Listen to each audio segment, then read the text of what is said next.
हाँ जी बेटा, लैसन 4 शुरू कर रहे हैं। Motion of particle under inverse square force का ये अपना आज का आर्टिकल है एनर्जी ऑफ द पार्टिकल। मतलब सेंट्रल फोर्स मोशन च अगर पार्टिकल मूव कर रहा है तो उसकी एनर्जी की होगी। देखो सेंट्रल फोर्स मोशन नू पहला तो समझने की कोशिश करो। मतलब सेंट्रल फोर्स असी कहना की चाहते हैं बार बार, ठीक है। पार्टिकल्स मूव कर रहे हैं, हुण ये नहीं आप ये चीज़ नहीं स्टडी कर रहे कि रोड ते व्हीकल्स जा रहे हैं मूव कर रहे हैं, असीं उन्हां दे सिस्टम नू स्टडी कर रहे हैं क्योंकि अपने चैप्टर का नाम है motion of particle under inverse square force, ठीक है। तो पर्टिकुलर केस स्टडी कर रहे हैं इनवर्स स्केयर फोर्सिस का, जिमें ग्रेविटेशनल फोर्सिस ने, ठीक है। वो सारे एक सेंट्रल सिस्टम है, जिस तरह के सेंटर च सन है वो अराउंड सारे प्लैनट्स ने जो रिवॉल्व करते हैं, वो एक दूजे ते फोर्सिस इंटरैक्ट करते हैं, वो आपस च इंटरैक्टिंग पार्टिकल्स ने जिन्हों के बाहरों कोई फोर्स नहीं लगती, पर वो आपस च म्यूचुअली इंटरैक्टिंग पार्टिकल्स ने जिस करके उन्होंने मूवमेंट होंगी है। तो असी उस तरह के पर्टिकुलर सिस्टम्स नू स्टडी कर रहे हैं, ना कि कोई ऑर्डनरी आप कहिए कोई व्हीकल्स ने या कोई होर कोई चीज़ां जिहड़ियां मूव कर रही ने, ठीक है। पर्टिकुलर केस है पार्टिकल्स दा motion under inverse square force. तो इनवर्स स्केयर फोर्स मोशन के अंडर पार्टिकल की जिहड़ी एनर्जी है वो एनर्जी की होगी, ਉਹਦੀ काइनेटिक एनर्जी तो पोटेंशियल एनर्जी। काइनेटिक एनर्जी ਨੂੰ ਆਪਾਂ T ਨਾਲ ਲਿਖਦੇ ਆ, पोटेंशियल एनर्जी ਨੂੰ ਆਪਾਂ U ਨਾਲ ਲਿਖਦੇ ਆ। काइनेटिक एनर्जी का फार्मूला 1/2 μ v स्क्वायर रिड्यूस्ड मास यूज़ करना है क्योंकि आप सारा सिस्टम पढ़ रहे हैं कंबाइन करके। Reduction of two body problem to single body किया सी आपने, तो वो अकॉर्डिंग अगे चल रहे हैं 1/2 μ v स्क्वायर। हुण v जिहड़ा सी वो r.e r cap r theta dot e theta cap सीगा, मैगनीट्यूड फाइंड आउट करते हैं तो r की डॉट का square r square theta dot square बन जूगा अपने को। सो इतों काइनेटिक एनर्जी अपनी की बन जूगी 1/2 μ v दी बेटा हुण सारी वैल्यू पुट करांगे आप r dot square plus r square theta dot square. तो अपने को एनर्जी बन गई 1/2 μ r dot square 1/2 μ r square theta dot square plus u। Clear है। हुण L की वैल्यू अपने को μ r स्केयर थीटा डॉट सी, तो इत्थे आप थीटा डॉट की जगह पर आ वाली वैल्यू पुट कर देंगे L अपॉन μ r स्केयर। तो 1/2 μ r dot square 1/2 μ r square theta dot की वैल्यू होगी L अपॉन μ r स्केयर का स्केयर प्लस u। तो देखो हुण इत्थे अपने को 3 टर्म्स आ गई 1/2 μ r डॉट स्केयर 1/2 कैंसल होकर 1/2 L square μ r square plus u बन गया।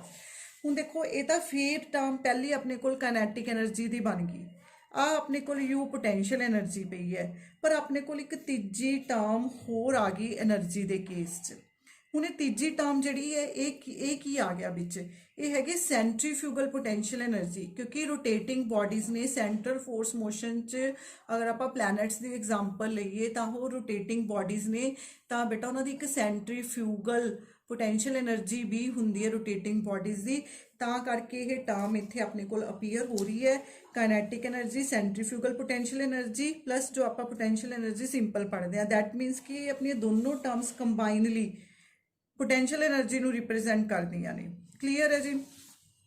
उस तो बाद नेक्स्ट है differential equation of orbit. Differential equation of orbit और फोर्स ला, इनू फोर्स ला बोलते हैं बेटा, याद रखना है पेपर से क्वेश्चन कई बारी फोर्स ला दे नाम दे नाल आंदा है, तो इनू तुसी ध्यान रखना है। फोर्स ला दे केस च की है डिफरेंशियल इक्वेशन ऑफ ऑर्बिट, बहुत इंपॉर्टेंट आर्टिकल है इस चैप्टर का।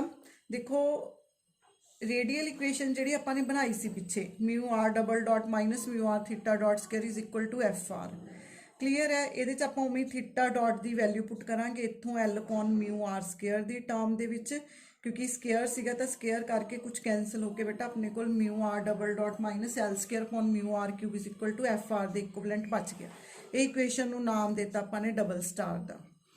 हुण अपने की करना है कि अपने आर कुछ लेना है, आर दा सिंगल डेरीवेटिव करना है, आर दा डबल डेरीवेटिव करना है, तो अपने आ वाली अपनी इक्वेशन दे विच पुट करना है। मतलब आप नैक्सट स्टैप्स की कर रहे हैं, आप एक डिफरेंशियल इक्वेशन बनानी है ऑर्बिट दी।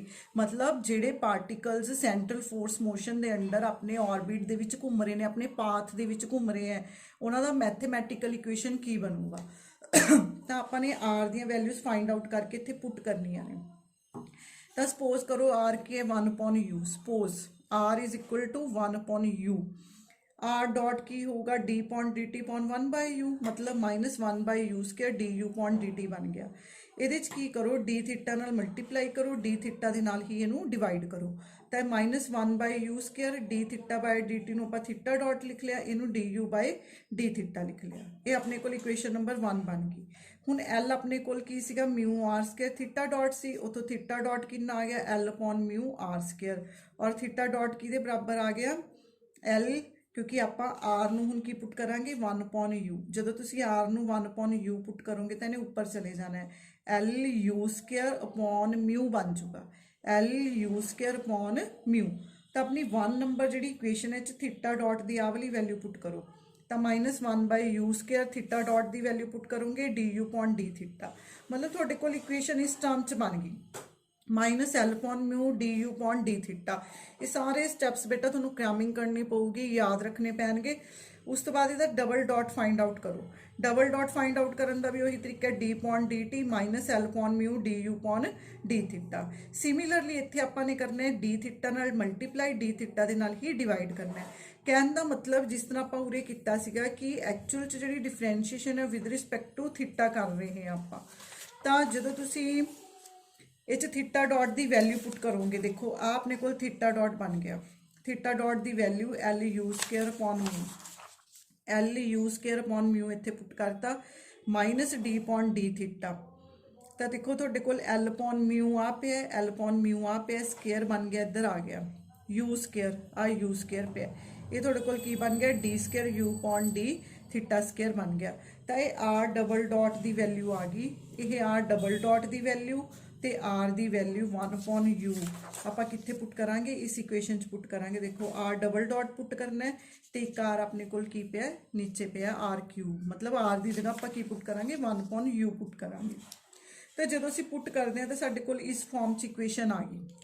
देखो ਜਦੋਂ ਵੀ ਆਪਾਂ ਡਿਫਰੈਂਸ਼ੀਅਲ ਇਕੁਏਸ਼ਨ ਲਿਖਦੇ ਆ, मतलब जिस तरह ਆਪਾਂ ਸਪੋਜ਼ ਕਰੋ ਆਪਾਂ ਲਿਖੀਏ ਵੀ d² x upon dt² plus something y x is equal to 0 या उरे सम कॉन्स्टेंट, जिस तरह भी इक्वेशन बनती है ये, तो ਜਿਹੜਾ ਇਹਦਾ ਕੋਐਫੀਸ਼ੀਐਂਟ ਹੁੰਦਾ ਹੈ, ਜਿਹੜਾ ਇਸ ਡਿਫਰੈਂਸ਼ੀਅਲ ਇਕੁਏਸ਼ਨ ਦਾ ਉਰੇ ਕੋਐਫੀਸ਼ੀਐਂਟ ਹੁੰਦਾ, मतलब ਕੋਸ਼ਿਸ਼ ਕੀਤੀ ਜਾਂਦੀ ਹੁੰਦੀ ਹੈ ਕਿ ਉਰੇ ਕੋਐਫੀਸ਼ੀਐਂਟ ਹੈ ਜਿਹੜਾ ਉਹ ਨਾ ਰਹੇ, ਤੁਹਾਡੀ ਇਕੁਏਸ਼ਨ ਉਹਦੇ ਨਾਲ ਸਿੰਪਲੀਫਾਈ ਹੋ ਜਾਂਦੀ ਹੈ। ਤਾਂ ਇਹਨੂੰ ਥੋੜਾ ਜਿਹਾ ਅਰੇਂਜ ਕਰਨ ਦੀ ਜ਼ਰੂਰਤ ਹੈ। ਦੇਖੋ ਆਪਣੇ ਕੋਲ d² u upon d theta ਦੇ ਨਾਲ ਆ ਫੈਕਟਰ ਪਿਆ ਸਾਰਾ, मतलब कि जे ਅਸੀਂ ਸਾਰੀ ਇਕੁਏਸ਼ਨ ਨੂੰ ਇਸ ਵੈਲਿਊ ਦੇ ਨਾਲ ਡਿਵਾਈਡ ਕਰ ਦਈਏ ਤਾਂ ਸਾਡੇ ਕੋਲ ਪ੍ਰੋਪਰਲੀ ਡਿਫਰੈਂਸ਼ੀਅਲ ਇਕੁਏਸ਼ਨ ਬਣ ਜੂਗੀ। ਤਾਂ ਆਪਾਂ ਸਾਰੀ ਇਕੁਏਸ਼ਨ ਨੂੰ ਇਸ फैक्टर ਦੇ ਨਾਲ ਇਸ ਕੋਐਫੀਸ਼ੀਐਂਟ ਦੇ ਨਾਲ ਡਿਵਾਈਡ ਕਰ ਦਿੰਦੇ ਆ, मतलब ਆ ਵੈਲਿਊ ਨੂੰ ਵੀ ਡਿਵਾਈਡ ਕਰੋ, ਆ ਵਾਲੀ ਵੈਲਿਊ ਨੂੰ ਵੀ ਡਿਵਾਈਡ ਕਰੋ, ਤਾਂ ਤੁਹਾਡੇ ਕੋਲ ਕੀ ਬਣ ਗਿਆ d² u upon d theta plus u रह जूगा, क्योंकि ये नाल जो बेटा कैंसल होंगे, देखो वैल्यूज डिवाइड करोगे एक u बच जूगा प्लस का, क्योंकि ये माइनस भी नाल लैना तुसी, इधर तुसी f दे नाल इनू मल्टीप्लाई कर लो, इनू असी बोलते हैं फोर्स ला।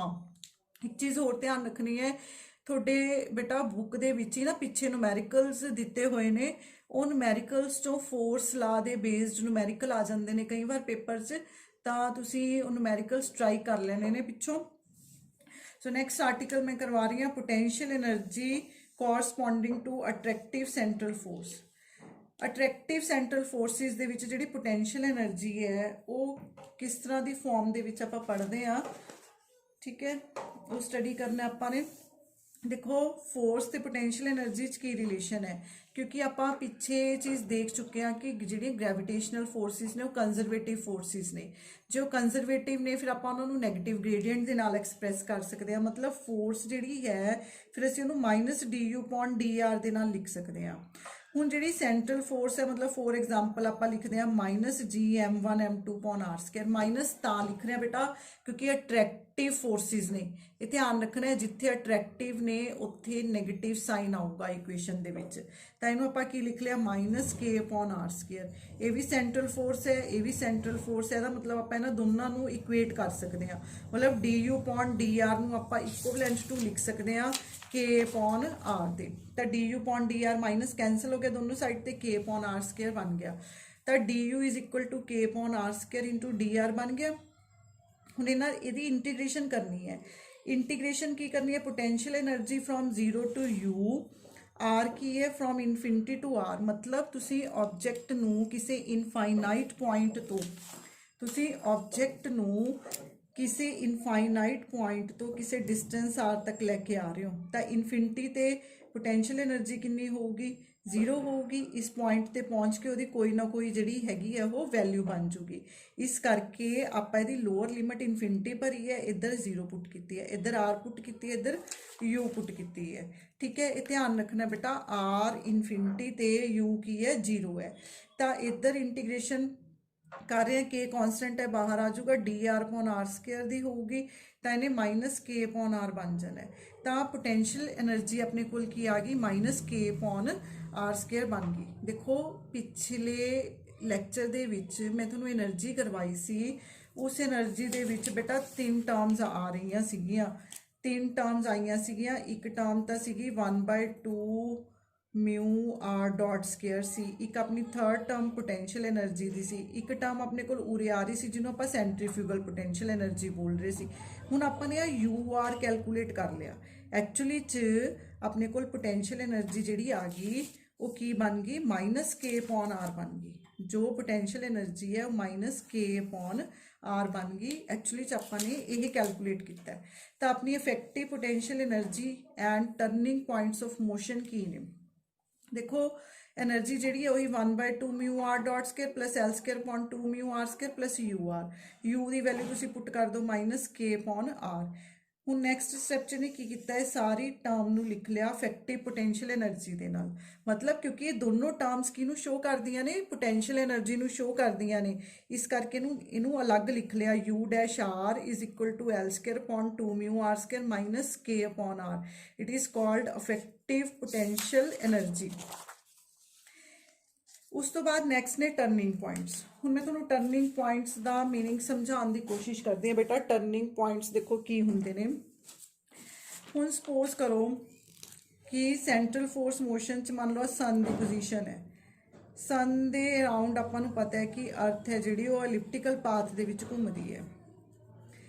जदों टर्न कर रही है तो ये बेटा ये टर्निंग पॉइंट्स ने, इत्थों इन्हें टर्न कर लिया, क्योंकि इत्थों जो तुसीं ध्यान नाल देखो इत्थों इन्हें चेंज कर ली अपनी डायरैक्शन।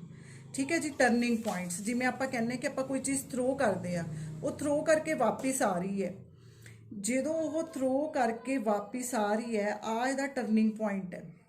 हुण जिहड़ा टर्निंग पॉइंट हुंदा है उत्थे काइनैटिक एनर्जी की हुंदी है, 0 हुंदी है।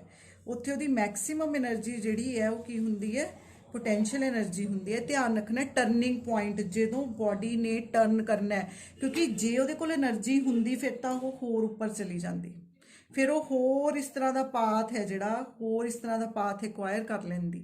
ठीक है, तो टर्निंग पॉइंट का मतलब है कि जिथे जाके उसकी काइनैटिक एनर्जी 0 होगी, टोटल एनर्जी उसकी की रहेगी, पोटेंशियल एनर्जी रहेगी। तो इस बेसिस ते अगले जिहड़े पॉइंट्स ने वो आपां फाइंड आउट करने ने कि प्लैनेटरी मोशन दे विच जदों ऑर्बिट दे विच प्लैनेट्स मूव करते हैं तो उन्होंने टर्निंग पॉइंट्स की आते हैं। तो टर्निंग पॉइंट की डेफिनेशन देखो, it is defined as that point at which total energy of particle is equal to its effective potential energy. कहना टर्निंग पॉइंट वो पॉइंट होंगे ने जिथे वो एनर्जी की है, टोटली पोटेंशियल एनर्जी है, वो काइनैटिक एनर्जी की बन जूगी, 0 बन जूगी।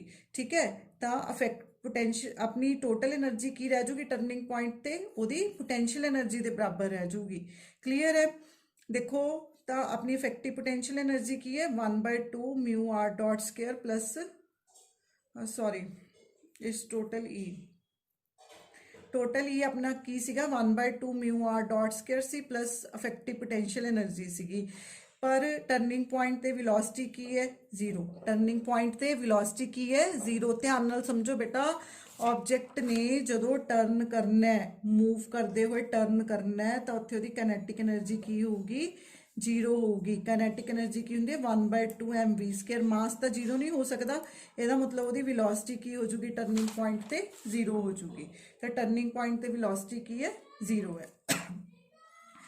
उस तो बाद नैक्सट है अपना लोकेशन ऑफ टर्निंग पॉइंट्स। पर बेटा ये अपने आप च एक बहुत कंप्लीट बड़ा आर्टिकल है, ये मैं थोड़ा नैक्सट लैक्चर दे विच करवाऊंगी।